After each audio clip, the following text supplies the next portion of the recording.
Hello everyone, कैसे हो आप लोग सब। जैसे कि आपको पता है कि मैं दुबई में रहती हूँ और मुझे काफ़ी सारे लोग जो है वो कमेंट करते हैं कि दुबई में जो है जो जॉब की अपॉर्चुनिटीज़ कितनी है, क्या वो दुबई आ सकते हैं और अगर आए तो कितना जॉब मिले, जॉब कैसे मिलेगा, कितना पैसा मिलेगा, क्या बेहतर रहेगा दुबई आने का अगर वो सोच रहे हैं कि वो यहाँ पे आके जॉब करें और यहाँ पे आके स्टडी करें।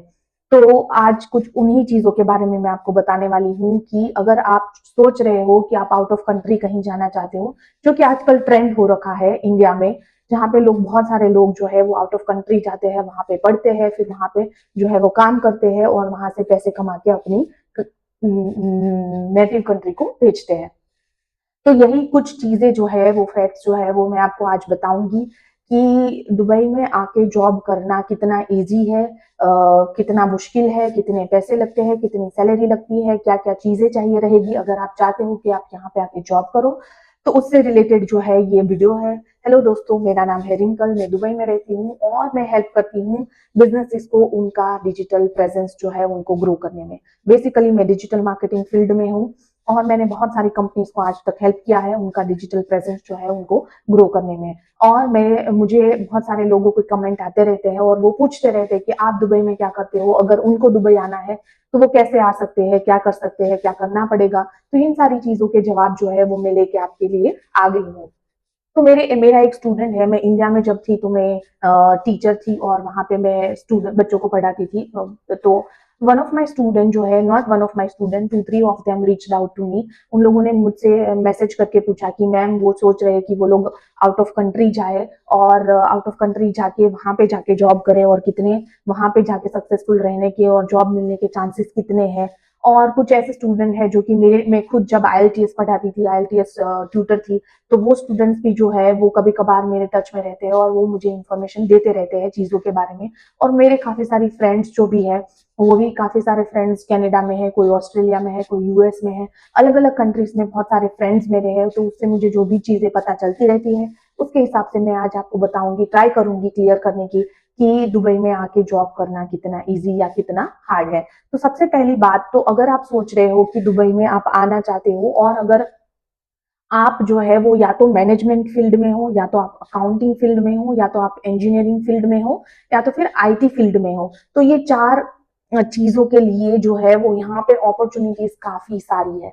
एक तो सबसे पहले हम समझ लेते हैं अकाउंटिंग जो होता है। अकाउंटिंग तंत्र की जरूरत जो है वो सारी की सारी कंपनीज को होती है। तो उसके लिए जो है अकाउंटिंग की अपॉर्चुनिटीज जो है वो हमेशा ही अवेलेबल रहती है। दूसरा है कि आईटी के अंदर जो लोग जॉब करते हैं, कंप्यूटर से रिलेटेड जो लोग जॉब करते हैं, उनकी भी डिमांड वर्ल्ड में जैसे जैसे टाइम जा रहा है तो उनकी डिमांड जो है वो वर्ल्ड वाइड बढ़ रही है। तो उसके हिसाब से दुबई में भी उसकी जो जरूरतें हैं वो बढ़ रही है, क्योंकि Dubai itself is a very very massively growing city. तो जितना ये ग्रो करेगा उतनी ज्यादा उनको आईटी रिलेटेड लोगों की रहेगी। फिर हो गया इंजीनियरिंग फील्ड में, जैसे कि जो लोग आउटसाइड ऑफ द फील्ड जिनको काम करना है, ऑन द फील्ड जिनको काम करना रहता है, धूप में बहुत ज्यादा मुश्किलात वाले हालात में जिनको काम करना रहता है, उनकी भी यहाँ पे डिमांड है और उनकी सैलरी भी बहुत ज्यादा हाई है गाइस। जिन लोगों का फील्ड वर्क होता है इंजीनियरिंग फील्ड में, जिनके पास डिग्री वगैरह है और जिनके पास एक्सपीरियंस है, उनके लिए जो है ये बहुत ज्यादा हाई सैलरी वाली जॉब रहती है। तो ये एक कंसिडरेट चीज है, तो आप उसको कंसीडर कर सकते हो। और उसके अलावा अगर आप चाहते हो, आप अगर मेडिकल फील्ड में हो, तो यहाँ पे बहुत ज्यादा लोगों, नर्सिस वगैरह जो है उनकी भी डिमांड काफी ज्यादा है। उन लोगों के लिए कुछ एक कोर्स होता है, वो करना पड़ता है आपको, उसको पास करना पड़ता है। उसके बाद आप जो है वो मेडिकल फील्ड में, नर्सिंग फील्ड में आप जो है वो वहां पे काम कर सकते हो। यहाँ पे काफी सारे लोग जो है वो इंडिया के हैं। मोस्ट प्रोबेबली जो लोग साउथ इंडिया से बिलोंग करते हैं, वो मोस्ट प्रोबेबली बहुत सारी गर्ल्स जो होती है वो सारी की सारी जो है वो नर्सिंग फील्ड में है, या तो फिर मेडिकल फील्ड में है, क्लिनिक के अंदर, स्टाफ के अंदर बहुत सारी जो है वो उसमें काम कर रही होती है। कि जितना भी मैंने देखा है, 3 साढ़े 3 साल हो गए मुझे यहाँ पे, और मैंने देखा है कि यहाँ पे जितनी भी बार मैं क्लिनिक जाती हूँ तो जो सारा का सारा स्टाफ होता है, इवन इंक्लूडिंग डॉक्टर्स जो होता है, जिन क्लिनिक्स में मैं जाती हूँ वहां पे ज्यादातर जो है वो इंडियंस होते हैं और मेनली जो है वो साउथ इंडियंस होते हैं। तो अगर आप उस फील्ड में हो तो बहुत ज्यादा आपके लिए बेनिफिशियल रहेगा। और अगर आपने साइंस लिया है, कुछ किया है, तो आप 12th के बाद भी अगर आप चाहो तो नर्सिंग का कोर्स कर सकते हो, यहाँ पे आके उसकी एग्जाम दे सकते हो, नर्सिंग से रिलेटेड जो आती है वो, और आप अपना करियर जो है वो उस फील्ड में बना सकते हो। अकाउंटिंग का तो मैंने जैसे आपके बोला, इंजीनियरिंग का सिमिलरली उसी तरीके से। और अगर आप केमिकल फील्ड में इंजीनियरिंग में हो, तब तो भाई आपके बहुत ही ज्यादा चांसेस है कि आपको एक बहुत ज्यादा हाई पेइंग जॉब जो है वो मिल जाए। मेरे हस्बैंड के एक फ्रेंड है, उनको डायरेक्टली इंडिया से उन लोगों ने, वो अप्लाई करते रहते थे, और उनको जो है वो डायरेक्टली इंडिया से यहाँ पे उसको जॉब मिल गई। एंड यू वॉन्ट बिलीव, उनकी सैलरी जो है वो 7 से 8 लाख रुपये पर मंथ है। 7 से 8 लाख रुपये गाइजेस, डायरेक्टली इंडिया से यहाँ पे उनको जॉब लग गया है दुबई में। और डेफिनेटली उनके पास 8 से 10 साल का एक्सपीरियंस था, उसके बाद ये हुआ है। बट अगर आप चाह रहे हो कि आपके पास 1 या 2 साल का एक्सपीरियंस है और फिर यहाँ पे आना चाहते हो, तो ये भी कोई गलत बात नहीं है। डेफिनेटली आपकी सैलरी जो है वो 1 लाख 1.5 लाख से शुरू होगी, but sky is the limit. उस फील्ड में, केमिकल स्पेसिफिकली फील्ड में, आप बहुत ज्यादा कमा सकते हो, क्योंकि उसमें थोड़ा सा रिस्क रहता है। जहां पे आप जॉब करते हो वहां पे ऑन फील्ड, क्योंकि ये ऑयल एंड गैस वगैरह रिलेटेड होती है चीजें, केमिकल से रिलेटेड, इसीलिए। और उसके बाद last but not the least, अगर आप डिजिटल मार्केटिंग फील्ड में हो, जो कि काफी सारे लोग इंडिया में डिजिटल मार्केटिंग फील्ड में घुस चुके हैं, और वहां पे सैलरी जो है वो 8 से 10 हजार से ज्यादा नहीं मिलती है। तो ये जो चीज है वो ऐसी चीज है जो कि आप यहाँ पे आके उसको उसी फील्ड के अंदर जाके आप उससे 3 गुना ज्यादा पैसे जो है वो इनिशियल लेवल पे कमा सकते हो। 2000 2500 जो है दिरहाम में स्टार्टिंग से आपको सैलरी मिल सकती है। डेफिनेटली 6 महीने जो है वो स्ट्रगल रहेगा। आप पहले पहले यहाँ पे आएंगे तो आपका जो एक्सपीरियंस है वो वैलिड कंसिडरेशन में नहीं होगा। आपको इंटर्नशिप करनी पड़े, वहां पे जाके आपको 1 आध महीना फ्री में काम करना पड़े, और फिर उसके बाद जो है आप उसी फील्ड के अंदर 6 महीने के बाद धीरे धीरे करके 50 60 हजार सैलरी के ऊपर आ सकते हो। और फिर डेफिनेटली 3 4 साल 5 साल के बाद आप 2 लाख 3 लाख की सैलरी के ऊपर भी आ सकते हो। जितना आपका नॉलेज, जितनी जैसी आपकी पर्सनालिटी, जैसा आपका कॉन्फिडेंस, इन सब चीजों के बेस के ऊपर आप डेफिनेटली यहाँ पे ग्रो कर सकते हो। और मैंने आपको बोला था, जो लोग एमबीए यानी कि बिजनेस एडमिनिस्ट्रेशन के फील्ड में है, तो यहाँ पे उन लोगों के लिए भी काफी सारी जॉब्स है। जो लोग एडमिन या असिस्टेंट्स वगैरह के फील्ड में है, उनको मैं बताना चाहती हूँ कि यहाँ पे उनके लिए थोड़ी कम अपॉर्चुनिटीज है, क्योंकि यहाँ पे ज्यादातर जब भी एडमिन की बात होती है तो यहाँ पे फिलिपिनो नेशनैलिटी को ज्यादा कंसिडर किया जाता है। और फिलिपिनो से मुझे याद आ गया, ए मम्मी, जेनी जिस जहां से है, फिलीपाइन से, उस कंट्री की काफी सारी गर्ल्स यहाँ पे है। और उन सब मेनली जो है फिलिपिनो गर्ल्स जो होती है वो mainly admin, as an admin उसको कंसिडर किया जाता है, क्योंकि वो लुक वाइज बहुत ज्यादा कन्विंसिंग होती है। और लुक वाइज के साथ साथ उनका जो वे ऑफ स्पीकिंग वगैरह है वो काफी ज्यादा अच्छा रहता है। तो वो लोग ज्यादातर एडमिन के लिए इंडियंस को कंसिडर कम करते हैं। तो आप वो वाली चीज को भूल जाए। अगर आप एचआर की फील्ड में जाना चाहते हो, या तो फिर मैनेजमेंट मैनेजर ऐसे कुछ भी पोजीशन पे जाना चाहते हो, तो उसके लिए भी यहाँ पे काफी सारी अपॉर्चुनिटीज अवेलेबल है। अब बात आती है कि इतने सारे फील्ड में अपॉर्चुनिटीज अवेलेबल है, तो कैसे आए, क्या करे, कैसे होगा, कितना खर्चा लगेगा लगेगा वगैरह वगैरह।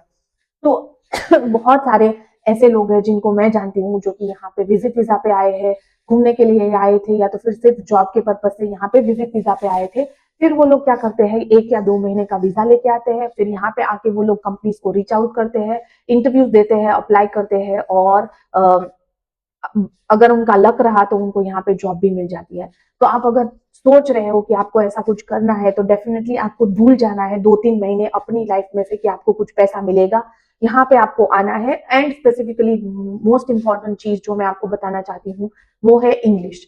इंग्लिश बोलना आना बहुत ज्यादा जरूरी है। It is utterly important to know speak English confidently, so that the other person, जो कि सामने वाला इंसान जो है वो इंटरव्यू ले रहा है, उसके साथ आप इंग्लिश में स्मूथली कम्युनिकेशन कर सको।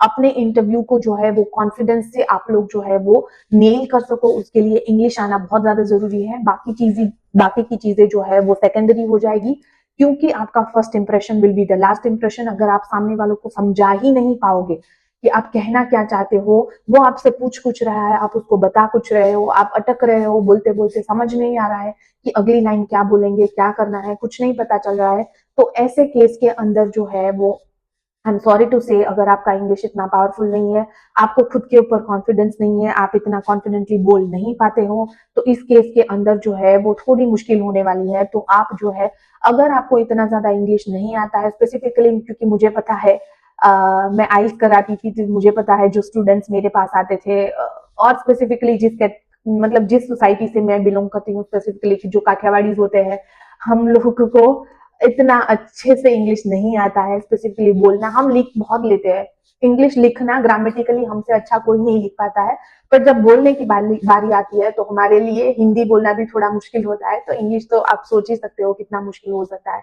तो अगर आपके लिए इंग्लिश इतना मुश्किल है, आप बोल नहीं पाते हो, then you must take some classes. आप क्या कर सकते हो, आप आईएलटीएस के क्लासेस के अंदर जा सकते हो, और सिर्फ स्पीकिंग के कोचिंग लेके वहां से आप सीख सकते हो। आप सोच रहे होंगे कि स्पोकन इंग्लिश के क्लासेस ज्वाइन कर ले, then let me be very frank with you, spoken English के क्लासेस में इतना कुछ खास आपको सिखाया जाता नहीं है, और आपको उस तरीके से प्रिपेयर भी नहीं किया जा सकता जहां पे आप रियल लाइफ वर्ल्ड में जाके आप उसको टैकल कर सको। और स्पोकन इंग्लिश के क्लासेस जो होते हैं वहां पे बहुत बेसिक सा इंग्लिश सिखाया जाता है।